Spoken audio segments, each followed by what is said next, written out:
J News. Entertainment is life. বিধানসভা নির্বাচন ঘোষণা হওয়ার সঙ্গে সঙ্গেই জোরদার হয়েছে রাজনৈতিক প্রচার। সেই মতো বুধবার সকাল থেকে মহেশতলা বিধানসভা কেন্দ্রে প্রচারে নামলেন সিপিআইএম মনোনীত প্রার্থী আইনজীবী সায়ন ব্যানার্জি। আকরা স্টেশন রেলগেটের কাছ থেকে শুরু হয় তার প্রচার। এরপর আকরা স্টেশন রোড, নোয়াপাড়া হয়ে পুরাতন আকরা বিভিন্ন এলাকা ঘুরে সাধারণ মানুষের সঙ্গে সরাসরি কথা বলেন তিনি। রাস্তায় পথ চলতি মানুষের কাছ থেকে শোনেন তাদের নানান সমস্যা ও অভিযোগ। স্থানীয় বাসিন্দাদের অভিযোগের তালিকায় উঠে আসে একাধিক গুরুত্বপূর্ণ ইস্যু। জল সমস্যার থেকে শুরু করে স্বাস্থ্য পরিষেবা, শিক্ষা ব্যবস্থার অবনতি, যুবকদের কর্মসংস্থানের অভাব এবং নারী নিরাপত্তা নিয়ে উদ্বেগ। প্রচার শেষে সাংবাদিকদের মুখোমুখি হয়ে সায়ন ব্যানার্জি জানান, প্রতিটি এলাকায় গিয়ে মানুষের কাছ থেকে ব্যাপক অভিযোগ পাচ্ছি। জল, স্বাস্থ্য, শিক্ষা সব ক্ষেত্রেই মানুষ অসন্তুষ্ট। যুবকদের কাজ নেই, নারী নিরাপত্তা নিয়েও প্রশ্ন উঠছে।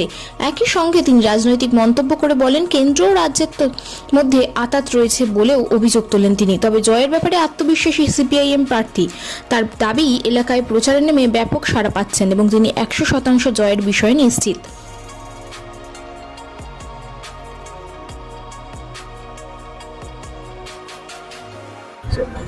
জমা জলের যন্ত্রণা, সেই যন্ত্রণা থেকে মুক্তি পেতে চাইছেন। ভাঙা রাস্তাঘাট, খালের কোনো সংস্কার নেই, গোটা মহেশতলা জুড়ে ভালো কোনো সরকারি হাসপাতাল নেই।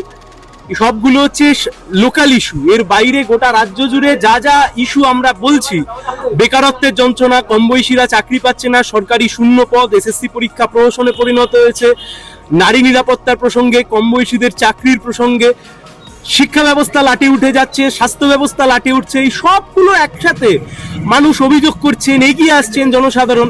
এবং সবচাইতে পজিটিভ জায়গা, 2021 সালেও যে কথা আমরা বলেছিলাম, হয়তো রিয়াকশন শোনাতে পারিনি, যে দিদি মোদি একই গেম খেলছে বারবার। এসআইআর কার্যত প্রমাণিত সত্য।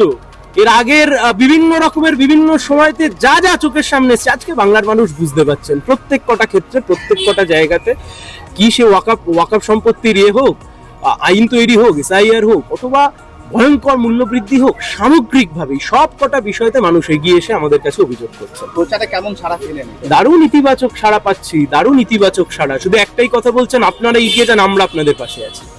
ইতিবাচক সাড়া পাচ্ছি, আমরা মহেশতলা জিতবো, আমরা কনফিডেন্ট।